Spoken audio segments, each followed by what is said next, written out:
एक मर्डर होता है कुछ रोज़ कबल, एक आदमी की डेड बॉडी मिलती है और मुलज़म जो है ये घात लगा कर बैठा हुआ था उसके वेट में। जब वो पहुंचा है तो मुलज़म ने उसको हिट किया है। पूरा तसल्ली ना काम किया। 8 के 9 थोड़े मैं मारे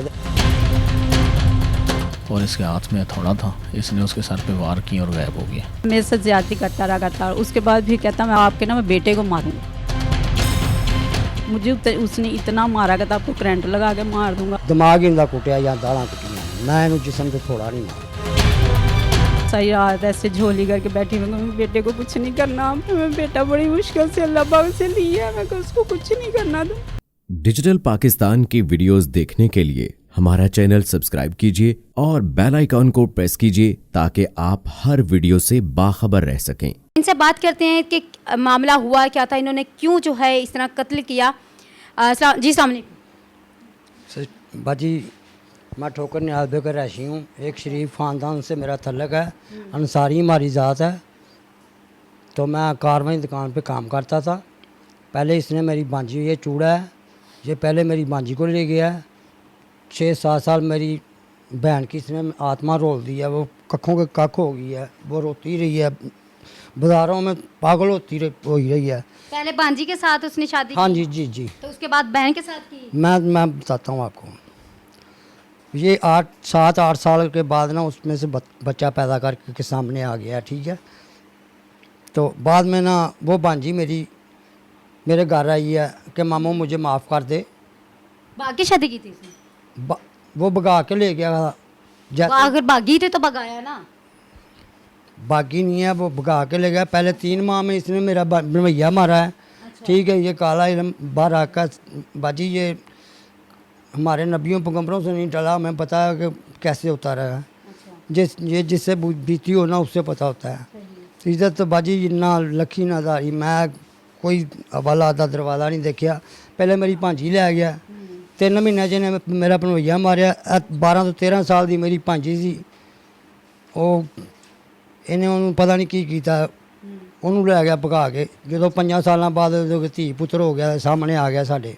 लिहाजा मैं बाजी नजायज नहीं किया, अपना हक अदा किया है। देखो इज्जतदार मैं ठोकरदार रैशी हूँ। अच्छा आप बताएं, आप कब से जानती थी वो जो नहीं, मैं जानती नहीं थी उससे। वो ना जब इसकी भांजी को लेकर गया ना तो इस भांजी के घर हम जाते रहे। जब हम उनके घर गए ना बस उसने उधर ही मुझे देखा है। आपको उधर ही? हाँ देखा है उसने। जब उसने मुझे देखा ना तो बस वो इसकी जो बहन थी ना उससे कहता था बस मेरी इसके साथ ना सेटिंग करवा दो। उसने नहीं करवाई। उसने कहा कि नहीं मेरी भाभी है, वो मैं ऐसा नहीं करूँगी। उसने ना आगे से ना जवाब दिया, उसने आगे से जवाब दिया कहता फिर भी बात करो। उसने कहा कि अच्छा करूँगी। उसने मेरे से बात नहीं की, लेकिन उसने कहा कि मैंने बात की है। तो वो कहती है कि वो आपका बेटा होगा, हमारा क्या लगता है। बस इस ज़िद की वजह से ना उसने ना हमारे ऊपर ना सारा किया। आप तो 2-2.5 साल वहाँ रह के भी आई हैं, उस घर में रहती भी थी? बाद में रही हूँ ना। पहले की बात, सबसे पहले की बात बता रही, जब भांजी को लेकर गया उस वक्त की बात बता रही। उसके बाद उसने ना हम सबको बीमार कर दिया, मेरे बच्चे को भी, मुझको भी और मेरे मियाँ को भी। 24-25 साल मैं इसके साथ रही हूँ। मैंने कभी गलत काम नहीं किया, बाहर का दरवाज़ा नहीं देखा, खुद कपड़े सिलाई करके घर का खर्चा, घर काम करती थी। उसके बाद ना उसने ना मुझे ऐसा पता नहीं क्या किया। उसके बाद उसने मुझे धमकियाँ देनी शुरू कर दी। कहता मैं आपके ना बच्चे को मार दूंगा अगर तुम मेरे साथ नहीं जाओगी तो। बच्चे की ज़बरदस्ती शादी करवा दी। बस फैक्ट्री में जाता था, लड़की पसंद कर ली, हल्की सी उम्र की थी, 15-16 साल की। मैंने कहा बस उसकी अम्मी मारती, उसको रोकना है। रोकना क्या है, बच्ची की तस्वीर उसने दिखाई, बच्चे ने उसके पीछे ही पड़ गया। कहता नहीं निकाह करना है। ज़बरदस्ती से बच्ची को घर आई, ज़बरदस्ती से घर बुला लिया। घर आई तो ज़बरदस्ती से लेकर गए उधर कोर्ट में, निकाह किया।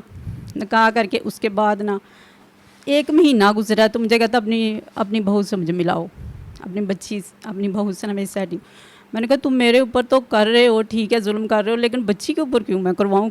मुझको अल्लाह पाक ने बेटी नहीं दी, मैं किसी की बेटी के साथ क्यों जुल्म करूँ? मैंने कहा नहीं। उसके बाद फिर कहता मैं आपके बेटे को मार दूंगा, अगर तुम नहीं ना जाओगी तो मैं उसको जहर भी दे सकता हूँ, मैं कैसे भी करके मैं उससे मार सकता हूँ। तो मुझे ना उसने धमकियाँ देनी शुरू कर दी। तो मुझे कहता तुम मेरे साथ नहीं ना अगर जाओगी तो मैं ऐसे करूँगा। फिर मैं उसके साथ आ गई, दिमाग ने काम नहीं किया। मैंने कहा पता नहीं मेरे बच्चे को ना मार दे गई। उसके बाद मैं उसके साथ आ गई। जब मैं उसके साथ आई तो 3 से 4 महीने गुजरे तो ना तलाक ले ली। ज़बरदस्ती से कहता उधर से तलाक लो इनसे। तलाक ली, हाई कोर्ट से उधर से तलाक ली।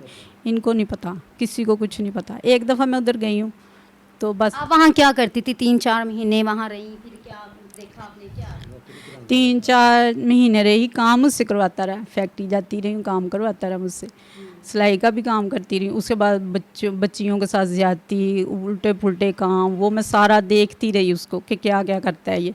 उसके बाद फिर मुझे ना उसने मारना शुरू कर दिया। तलाक ले ली तो कहता निकाह नहीं करूँगा तो मेरी जायदाद में हिस्सेदार बन जाओगी। उसके बाद मेरे साथ ज़्यादती करता रहा। उसके बाद फिर कहता मैं आपके ना कलेजे को रूख भरूँगा, आपके ना मैं बेटे को मारूँगा। मुझे उसने इतना मारा, कहता आपको करंट लगा के मार दूंगा। इतना मारा उस दिन उसने। मैं ऐसे झोली करके बैठी, मैं कहा बस मेरे बच्चे को छोड़ दो। मैं कहा मेरे बच्चे को कुछ नहीं करना। ऐसे नहीं इल्म करना शुरू कर दिया उसने। बड़ी मुश्किल से मैंने उठाया, मैं सारी रात ऐसे झोली करके बैठी। मैं कहा मेरे बेटे को कुछ नहीं करना आपने, मेरा बेटा बड़ी मुश्किल से अल्लाह पाक से लिया है, मैं कहा उसको कुछ नहीं करना तुम। बस वही रात ही पे मैंने इसके साथ रब्ता किया। मैंने इसको बताया कि ऐसे ऐसे ये मुझे कह रहा है, धमकियाँ दे रहा है। वैसे कितना अरसा वहाँ रही हैं आप? उनके बाद 2 साल नहीं। 2 साल? हाँ जी। 2 साल में आपको ये नहीं माइंड हुआ कि मैं बाहर निकलूं, किसी से इल्तिजा करूं, कोई मदद? कहता था चली जाओ तुम, चली जाओ। मुझे ये भी कहता था। मैंने कहा मैंने घर जाना। कहता चली जाओ, मैं तुझे दोबारा इधर नहीं मिलूंगा, रेंट पर रहता। गई क्यों नहीं? तो कहता आपका बेटा तेरे कदमों में लेटेगा, कहेगा हाय माँ मुझे बचाओ, हाय माँ मुझे बचाओ, मैं मर गया, मुझे बचाओ। तो उसको कहीं से भी आराम नहीं आएगा। आप ही आपको उसके ऊपर कैसे यकीन था? जैसे वो बंदा ज्यादती करने वाला, आपको लगता है वो जाहिल बंदा है, लड़कियों के साथ जना करता है, तो फिर वो कैसे नेक आप मान गए कि वो अल्लाह पाक उसकी बात मानता होगा, इसके पास इतना इल्म है? कैसे? तो इतना बीमार किया ना, जब आप भी 9 साल लेकर तो इसको रुलती रही। मतलब आपको लगता है कि उसी ने बीमार किया, उसी ने इसको ज़िंदगी भी दी, सारा कुछ उसने मुझे कहा था कि मैंने बीमार किया। मेरे बेटे को भी उसने बीमार किया। टेस्ट करवाए, टेस्टों में कुछ नहीं है। आपको उसकी बात पे यकीन था? आप इतना यकीन रखती थी? फिर मैं खुद भी बीमार हुई, हमारे ख़ानदान में और भी बीमार हो गया। फिर काम करता था, इतने तो बड़े बड़े लोगों का काम करता था, इतने तो पैसे लेकर आता था घर। 2 साल के बाद इसका नंबर जब चला, फिर मेरी इसके साथ बात हुई। मैं कहा ऐसे ना, ऐसे ये काम हो रहा है इधर। तो इसने कहा फिर क्या करना? मैंने कहा देख लो, ऐसे मेरे साथ ज़्यादती कर, मुझे निकलने भी नहीं दे रहा इधर से। कह रहा नहीं। कहता चलो शादियाँ उसने 6 शादियाँ की हुई थी। और ज़्यादती तो पता नहीं, कहता मैंने 2-2.5 के साथ ज़्यादती की हुई है, खुद अपने मुंह से कहता था। तो आप ही और भी आगे और भी लड़कियाँ 15। आपके साथ जब इन्होंने रब्ता किया, क्या बात हुई, किस तरह हुआ, फिर क्या आपने ज़िन बनाया? देखें बाजी, वो पहले तो आपने 2 साल रब्ता नहीं किया, अचानक जब फ़ोन आया है तो क्यों, आपने किस तरह रब्ता किया, क्या बात? आपको यकीन था कि जो बातें कर रही है वो सच है? बाजी गल इस तरह कि मैं इहदी मूरत नहीं वेखी 2 साल, ठीक है, कोई गंदी नहीं सीगी। इन्हें बच्चे की खातर कुर्बानी दी थी, क्योंकि माँ की ढिड दी आंदरां नूं पुछो, प्यो तो जो करदा बच्चे की खातर माँ कुर्बानी दे देती। फ़ोन किया क्या फिर? फ़ोन पे बात? फोन ये बैरिया टोनों लवा रहा सी, मैं राह 'च बैठा सा, बड़ा मेरा अंदर बलदा सी बाजी, अल्लाह जानदा। मैं कहना सा 2 भी होण ना अज तो मैं ना उन्हें छड्डा। सही गल है बाजी, इन्हें साडा खानदान तबाह करता बाजी, इज्जतां खराब करता। चूड़ा 7 में बाजी घर है ही नहीं है हमारे पास। अभी बाजी शरीफ खानदान का मैं बच्चा वां, अंसारी है, जलाया मैं अज तक हवालात नहीं वेखी ना साडे खानदान। कितने टाइम से मंसूबा बना रहे थे कि वो गात लगाए बैठे थे कि वो निकलेगा और आएगा, मैंने इसको कत्ल करना? ये कब से सोचा कि मैंने ये चीज़ करनी है? ये बाजी 2-4 दिनों की गल सी, हुण 2-4 दिनों च मैं कवर कर लिया। किस तरह कीता, की ये होया? बैरिया टोन लवा रहा सी, मैं राह 'च बैठा सा, जिसे वकूआ होया लंगड़े फाटक की बैक साइड से कैमरे के परले पासे मैं पिछे ही सट लिया सी। अच्छा। हाँ जी बाजी, मैं मोदर लभदा रहा, बाहर लेने जोगा मैं गा नहीं, मैनू नहीं लभा। मैं अपने लोहे का काम करता रहा, लवारां का, सारी उम्र मैं 30 साल काम किया है। मैं अपने रिश्तेदारां तो काम ले लिया, इज्जत नाल लखी नज़ारी बाजी कुर्बानी दे दी थी मैं अपने बच्चों की खातर। देखो खानदान ने साडा तबाह करता, जितों मैं महल्ले चो बाजी लंघना था, अल्लाह जानदा साडे रोना सा, मैं तो उता मुँह करन जोगा नहीं सागा। लिहाजा बाजी तुहाडे सामने सारी की कीता फिर सारा की, मतलब उस टाइम की तुहाडे ज़हन च है, किस तरह? हाँ। मैं राह 'च बैठा सा, आस्ता आस्ता मोटरसाइकिल ते आ रहा सी, ते पता नहीं की पढ़दा आ रहा सी, मैं गलत नहीं गल करां दा, ऐं उंगल चुकी ते मैं तो खड़ा हा राह दे च, बड़े प्यार नाल आ रहा। 9:30 बजे का वाकया सी रात का। अज जदों मैं थोड़ा मारिया, मैं पर साइड ते सट लिया, ਸੱਟ ਕੇ ਮੈਂ ਬਾਜੀ ਨੂੰ ਉੱਥੇ ਪੂਰਾ ਅੱਲਾ ਦੇ ਹੁਕਮ ਨਾਲ ਮੈਂ ਮਾਰੇ ਨੇ। उसी टाइम वो मर गया। ਜੀ ਜੀ ਥੋੜਾ ਤੇ ਬਾਜੀ ਇੱਕ ਨਹੀਂ ਮਾਰਿਆ। हथौड़ा किथे मारे, सिर च मारे पहला सब तो फिर किस तरह? ਸਾਰਿਆਂ ਤੋਂ ਪਹਿਲਾਂ ਮੈਂ ਉਹਦੇ ਇੱਥੇ ਆ ਮਾਰਿਆ ਕਿ ਜਦੋਂ ਮੱਡੇ ਗਿਆ। ਹਾਂਜੀ ਬਾਕੀ ਬਾਜੀ ਮੈਂ ਬਾਹਰ ਦਿਮਾਗ ਹੀ ਦਾ ਕੁੱਟਿਆ ਜਾਂ ਦਾਲਾਂ ਕੁੱਟੀਆਂ ਨੇ, ਮੈਂ ਇਹਨੂੰ ਜਿਸਮ ਤੇ ਥੋੜਾ ਨਹੀਂ ਮਾਰਿਆ। ये जो स्टोरी है ये ऐसे है कि एक मर्डर होता है कुछ रोज़ कबल, तो जब क्राइम सीन पे हम जाते हैं तो एक आदमी की डेड बॉडी मिलती है और जिसको मारा जाता है और साथ एक हैमर पड़ा होता है जिसको हथौड़ा कहते हैं। तो इसमें कोई क्लू नहीं होता, लेकिन जो क्राइम सीन है उसमें एक चीज़ नज़र आती है कि नॉर्मली लोग गोली से मार देते हैं या कुछ और करते हैं। ये ऐसा केस था कि ऑन रोड इस पे जो है वो एक थौड़ा था और एक डेड बॉडी थी। वहाँ से फिर ये मकतूल जो है इसकी हमें वो शनाख्त मिली बाद में, और जो कि मोहम्मद इसाक के नाम से हुई, FIR हुई, और उसके बाद हमें इसका मोबाइल नंबर मिला जिससे मैंने इसकी CDR अप्लाई की और जिसका कम्प्रिहेंसिव एनालिसिस किया गया। अफसोसनाक बात यह है कि ये आमिल जो है जो मकतूल जेली पीर था इसाक, इसने 4 शादियाँ या 5 की हुई थी और इसके अलावा 1-2 को छोड़ा हुआ था। जब इसकी CDR मैंने ली तो जिसको भी मैंने फ़ोन किया उसने आगे को औरत बोली, मेजॉरिटी औरतें ही बोलती थी, और उनसे पूछा जाता था जी क्या है, पहले वो मानती नहीं थी।